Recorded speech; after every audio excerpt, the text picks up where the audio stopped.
Important सारी feature रहते हैं। सनशेड हो गया, ऊपर सनरूफ हो गया, सारे के सारे फीचर डीजल इंजन के साथ में 250 Nm का टॉर्क, जिसको चाहिए होता है ना भाई एक डीजल इंजन वाली पावर चाहिए। Hello everyone, today I am standing in front of India's most loved compact SUV. This is Kia Sonet HTK optional diesel. This is most value for money variant या most practical कह लो, कुछ भी कह लो इस segment की car के अंदर। मतलब ऑन रोड कार पड़ेगी अपने अप्रॉक्स 13 लाख के आसपास और एक्स शोरूम पड़ती है ये 11 लाख के आसपास। तो भाई इस सेगमेंट में या इस प्राइस पॉइंट पे इससे बढ़िया कार मेरे नज़र में तो कोई नहीं होगी, क्योंकि इस कार के अंदर मोटे मोटे क्या कह लो, मतलब इंपॉर्टेंट सारी फीचर रहते हैं। सनशेड हो गया, ऊपर सनरूफ हो गया, सारे के सारे फीचर डीजल इंजन के साथ में 250 Nm का टॉर्क, जिसको चाहिए होता है ना भाई एक डीजल इंजन वाली पावर चाहिए, पिकअप चाहिए, वो सब इस कार के अंदर अवेलेबल हो चुका है। This is HTK optional variant, जो कि मैं आपको बता चुका हूँ पहले भी। इसके अंदर सारे फीचर्स वगैरह आपको डिटेल में एक्सप्लेन कराने वाला हूँ कि क्या क्या आता है, क्या क्या पहले नहीं था HTK ऑप्शनल में, क्या क्या 2025 में अभी मतलब अगस्त में क्या क्या अपग्रेड्स आए हैं इसके अंदर HTK ऑप्शनल में। तो भाई शुरू करते हैं इसके फ्रंट लुक से। सबसे पहले इसका जो फ्रंट लुक है वो काफ़ी ज़्यादा अपीलिंग और इसे बोल्ड लुक है, जिसकी सिस्टर ब्रांड ही है Hyundai, मतलब उसी की ये छोटी ब्रांड समझते हैं, किया को मानते हैं। Hyundai में जो वेन्यू आती है उसका लुक मेरे को बिल्कुल पर्सनली पसंद नहीं है, थोड़ा सा बॉक्सी डब्बा काइंड ऑफ लुक है। इसका काफ़ी बोल्ड और प्रीमियम लुक है। तो भाई शुरू करते हैं इसके हेडलैम्प से। सबसे पहले जो इसके पहले HTK ऑप्शनल्स में यहाँ पे DRL देखने को नहीं मिलती थी, कुछ ऐसे क्रोम एलिमेंट ऐसे सिल्वर काइंड ऑफ आता था, अब यहाँ पे प्रॉपर DRL आ गई है। यहाँ पे कोई पायलट लाइट आती थी, उन्होंने अब यहाँ पे हटा के ऐसा कुछ एम्प्टी स्पेस काइंड ऑफ दे दिया है लुक्स के लिए। यहाँ पे आ गया DRL, ऊपर आ गया halogen setup both for high beam and low beam, और यहाँ ऑटोमेटिक देखने को मिलते हैं हेलोजन इंडिकेटर्स। नीचे 4 फ्रंट पार्किंग सेंसर्स, आगे ये कुछ ग्रे में स्कफ प्लेट, इंटरकूलर टर्बो, जैसे कि मैं आपको बताया टर्बो कार है तो इसमें इंटरकूलर भी है। किया का नया लोगो, ऐसा कुछ इसमें लुक है। देखो बेस मॉडल तो नहीं, HTK ऑप्शनल मतलब बीच का सा वेरिएंट है, उसमें भी ये छोटे मोटे फिनिश होते हैं, जैसे ये चीज़ हो गई, ये जाते जाते कहाँ पे ख़त्म हो गई, ये छोटी मोटी चीज़ें होती हैं जो इन कार्स को थोड़ा सा और प्रीमियम बनाती है दूसरे कॉम्पिटिशन्स की कार के कंपैरिजन में। बढ़ते हैं इसके साइड प्रोफाइल की तरफ। वीडियो को 5 से 7 मिनट में कंप्लीट करने वाला हूँ कि HTK ऑप्शनल्स में क्या क्या एक्स्ट्रा देखने को मिलता है। पहले से इस साइड थोड़ी लाइट कम पड़ रही है, उस साइड चलते हैं।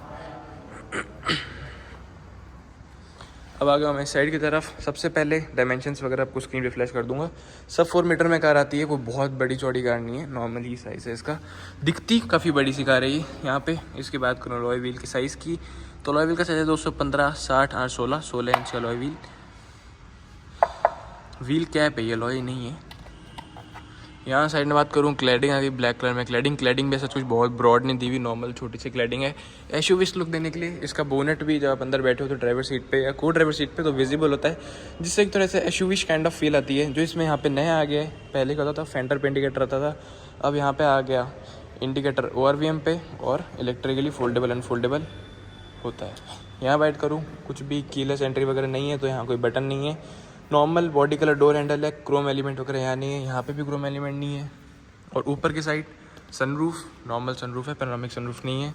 Roof rails, shark fin antenna, पीछे की तरफ सनशेड, और यहाँ जैसे ही आते हैं पीछे की तरफ मोटा क्या चीज़ देखने को मिलती है, rear wiper, rear defogger, rear stopping lamp, spoiler वगैरह एज सच स्पॉइलर तो नहीं है इस कार में। पीछे की तरफ LED कनेक्टेड टेल लैम्प्स, जो कि एक ऐसे पीछे से देखने में पता ही नहीं चलता कि ये टॉप मॉडल है। ये वो GT लाइन में कहते थोड़े बहुत नीचे ट्विक्स आ जाते हैं, जो कि यहाँ पे थोड़ा से बढ़िया डिफ्यूजर वगैरह आ जाता है, रिवर्स लाइट आ जाती है पीछे, और यही है सच, इतना ही है। सोनेट किया 4 reverse parking sensors reverse camera के साथ में। मोटा आपको सब कुछ बाहर से एक्सप्लेन कर दिया। बढ़ते हैं इसके अंदर की तरफ। डोर इवेंट से बात करूं, जो इनका बहुत पुराने टाइम से डिज़ाइन चलता आ रहा है, ये सिंगल पीस में आता है, ये अभी भी चल रहा है। कुछ भी यहाँ पे सॉफ्ट टच यूज नहीं हुआ, हर जगह हार्ड प्लास्टिक है। चारों के चारों पावर विंडोज़ इलेक्ट्रिकली एडजस्टेबल यहाँ भी देखने को मिलते थे अपने को। IRVMs, नीचे की साइड स्पीकर, यहाँ पे ट्विटर की प्लेसमेंट नहीं, मतलब स्पीकर ही ट्विटर की प्लेसमेंट आ गई। यहाँ पे 1 litre bottle place, umbrella holder, कुछ एक्स्ट्रा स्पेस यहाँ आ गई। स्टेप इन स्टेप आउट करना है इस कार में कुछ भी डिफिकल्ट बात नहीं, क्योंकि ग्राउंड क्लियरेंस है 205 mm की। तो भाई 11-12 लाख की कार में 205 mm ग्राउंड क्लियरेंस, इतना बड़ा डीजल इंजन, तो ये सब चीज़ें थोड़ी सी अट्रैक्टिव है फॉर श्योर। अंदर स्टेप इन स्टेप आउट करना एज सच कोई फुट स्टेप की नीड नहीं है, कुछ लोग अगर उसको ऐसी चीज़ में लगवाते हैं, तो एज सच कोई नीड तो नहीं है। यहाँ पे आ गया इसका फुल फ्यूल लिड का, यहाँ पे आ गया इसका बोनट ओपन करने के लिए, ये कुछ पैनल अपन अंदर बैठ के चलते हैं। सबसे पहले सीट्स की बात करूँ तो सीट्स आर वाइड इनफ, ठीक है, यहाँ आपको दिक्कत नहीं आने वाली, वाइड ब्रॉड अच्छी खासी है। और यहाँ सीट्स की मैं बात करूँ कॉम्बिनेशन की, तो यहाँ पे आ गया फैब्रिक, दिस इज़ फैब्रिक, और यहाँ नीचे की साइड में लेदर है, मतलब आधा फैब्रिक है आधा लेदराइट है, ठीक है। आपको ऐसे मतलब आप अगर कुछ लेदराइट के सीट के और ऐसे बहुत तगड़े फ़ैन नहीं हो तो आपको ज़रूरत भी नहीं पड़ने वाली, इससे आपका अच्छा खासा काम चल जाएगा। अब बढ़ते हैं इस कार के अंदर की तरफ। तो भाई this is how it looks. और यहाँ पे बात करूँ स्टीयरिंग व्हील की, स्टीयरिंग व्हील ऐसा कुछ है, बहुत बड़ा स्टीयरिंग व्हील नहीं, नॉर्मल सा क्यूट सा स्टीयरिंग व्हील है। और स्टीयरिंग व्हील मतलब किया और का अच्छा ही होता है, इसका जो टॉप मॉडल आता है GT लाइन का उसको तो और बहुत प्रीमियम स्टीयरिंग होता है, नीचे से प्रॉपर डी कट वाला और वो सब होता है। यहाँ पे क्रूज कंट्रोल्स नहीं है, these are the controls for इसका MID आगे पीछे करने के लिए, इसमें वो सब दिखाता है TPMS वगैरह कितना है, और मतलब बेसिक फीचर्स हैं इसके अंदर। These are the controls for multimedia. और यहाँ बात करें इसके इंफोटेनमेंट क्लस्टर में क्या आता है, सबसे पहले लेफ्ट साइड में आ गया अपना tachometer, RPM meter, right side में फ्यूल मीटर सॉरी, नीचे की तरफ में heat engine, temperature, heat, digital speed आती है, छोटा सा एक बीच में MID है। ये जो इनका डिज़ाइन है ये काफ़ी पहले का चलता आ रहा है, तो ऐसा जिसमें कुछ यहाँ पे नया नहीं है।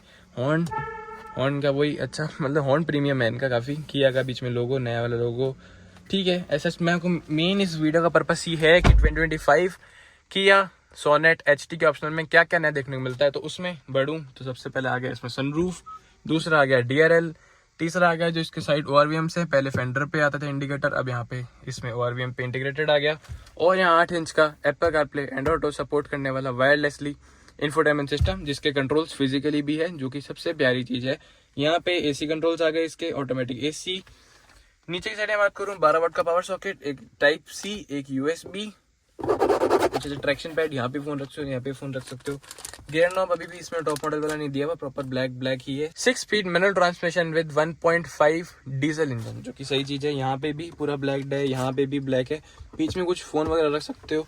यहाँ बात करूँ इसके स्पेसिंग की तो ठीक है, ऐसा कुछ बहुत ज़्यादा वाइड नहीं है, ये सॉफ्ट टच है, आगे पीछे नहीं होता। यहाँ बात करूँ ग्लव बॉक्स की, ग्लव बॉक्स ठीक है, एवरेज साइज है। ये चीज़ थोड़ी सी इनकी ऑड, और मतलब ऑड क्या बोलो, नॉर्मल सी लगती, कुछ यहाँ पे कलर एलिमेंट्स ज़्यादा कुछ नहीं है। यहाँ पे अपने को देखने को मिलता है मैनुअल IRVM। ऊपर की साइड यहाँ बात करूँ टिकट होल्डर, और ये बहुत ऐसे हल्की क्वालिटी का है, कुछ यहाँ पे कुछ अच्छा खासा काम नहीं हुआ हुआ। यहाँ पे आ गया अपना सनरूफ के साइज़ की बात करूँ तो छोटा ही है यार, ऐसा कोई बहुत बड़ा सनरूफ नहीं है। इस साइड यहाँ बात करी जाए ठीक है, यहाँ पे वैनिटी मिरर आ गया, मोटा इस कार में इतना ही है। 6 एयरबैग्स आ गए, यहाँ पे साइड में कर्टन एयरबैग्स हैं। पीछे की तरफ हम बढ़ते हैं, पीछे की तरफ चलते हैं। सबसे पहले आगे लिखी एडजस्ट कर लेता हूँ, 5 से 7 मिनट में पूरा का पूरा आपको कॉन्सेप्ट समझा दूंगा इस कार का, HT के ऑप्शनल का। यहाँ नीचे की तरफ ठीक है, एक अच्छा डेड पेडल दिया हुआ है। बढ़ते हैं इस कार के पीछे की तरफ, फेसिंग समझाता हूँ। तो भाई डोर एलिमेंट की बात करूँ, सबसे पहले मेरी मोस्ट पसंदीदा चीज़ जो आती है, जो कि है कंपनी फिटेड सनशेड। बहुत प्रैक्टिकल और काम की चीज़ है ये। यहाँ पे जो आगे एलिमेंट्स थे वही एलिमेंट्स पीछे हैं, कुछ भी यहाँ पे चेंज नहीं है। 1 लीटर बॉटल स्पेस, कुछ एक्स्ट्रा स्पेसेस यहाँ पे भी हैं। बढ़ते हैं इसकी तरफ, सीटिंग की तरफ। सीट्स जितनी आगे वाइड थी उतनी ही पीछे वाइड है, ब्रॉड वगैरह ठीक है। एडजस्टेबल हेडरेस्ट नहीं आते, जो कि एक बेस मॉडल वाली फिनिश यहाँ पे देखने को फॉर श्योर लगती है। बढ़ते हैं इस कार के अंदर की तरफ, तो स्पेसिंग वगैरह इस कार में एक ही दिक्कत आती है कि इस कार का बूट स्पेस अच्छा है, इस कार का इंजन अच्छा है, इस कार की जो आगे वाली 2 सीटें हैं ये बढ़िया है, ग्राउंड क्लियरेंस बढ़िया है, सब कुछ इस कार में बढ़िया है। पर एक दिक्कत जो इस कार में आती है ना, जहाँ पे ये मात खाती है, वो है इसकी सेकंड रो की सीटिंग की कंफर्ट भी ठीक है, मतलब स्पेसिंग की जो मेन दिक्कत आती है, क्योंकि देखो इतनी सी जगह बच रही है, मतलब इतनी सी जगह बच रही है। और नीचे की साइड में जैसे जैसे बढ़ते हैं यहाँ पैर टच हो जाता है, ये तो स्कूप्ड है तो यहाँ तो टच नहीं हो रहे, और जैसे नीचे जाएंगे तो टच हो जाते हैं। पीछे की तरफ एडजस्टेबल नहीं है, नॉर्मल ही, मतलब सेकंड रो में काम कम हुआ है यार, थोड़ा बहुत यहाँ पे एडजस्टेबल दे देते तो और कंफर्ट में हेल्प होता। ऊपर की साइड में बात की जाए तो हेड तो टच नहीं होता, जो कि सही चीज़ है। यहाँ पे बीच में आती है इसकी रीडिंग लाइट ऑरेंज कलर में, आगे भी ऑरेंज कलर में। पीछे की साइड यहाँ पे AC वेंट आ जाते हैं, और 2 Type-C चार्जिंग पोर्ट्स, कुछ यहाँ पे फोन वगैरह रखने की भी जगह है, तो जो कि चीज़ काफ़ी प्रैक्टिकल है, मतलब कार बहुत प्रैक्टिकल है। यहाँ पे देखो आगे भी Type-C आ गया, USB और अपना 12 वाट का पावर सॉकेट, पीछे भी 2 Type-C। तो भाई दिस इज 1.5 डीजल इंजन जो कि पावर निकालता है 117 bhp और मैसिव 250 Nm ऑफ टॉर्क। मतलब ये सोचो कि इतनी सी साइज़ की कार, मतलब इतना सा, मतलब बुरा दूसरे अदरवाइज में मत लेना कार को, सब 4 मीटर की कार में 250 Nm का टॉर्क। तो भाई दिस कार इस पॉकेट रॉकेट, इंसुलेशन वगैरह यहाँ पे नहीं है। और इंजन की वाइब्रेशन की बात करूँ तो ठीक है, ऐसा कोई बहुत ज़्यादा वाइब्रेशन भी नहीं है। हुड अच्छा खासा भारी है भाई। 1.5 लीटर डीजल इंजन जो कि पावर निकालता है 117 bhp और 250 Nm का टॉर्क। वाइब्रेशंस वगैरह ठीक है, कुछ बहुत ज़्यादा वाइब्रेशंस नहीं है, बिल्कुल कंट्रोल में वाइब्रेशन है। मतलब ये समझो जो इस किया की अपनी आ गई सेल्टॉस और इनकी सायरोस वगैरह आ गई, इन सब में भी सेम डीजल इंजन आ रहा है जो कि इसमें आ रहा है। तो आप समझो थोड़ा पावर टू वेट रेशियो इस कार का कितना ही परफेक्ट होएगा। अगर आपने वीडियो यहाँ तक देख ली है, HT के ऑप्शनल डीजल 2025 किया सोनेट पे वीडियो थी। तो अगर आपको कुछ भी वीडियो में काम का लगा हो तो लाइक शेयर सब्सक्राइब करना मत भूलना। Thanks for watching, bye bye.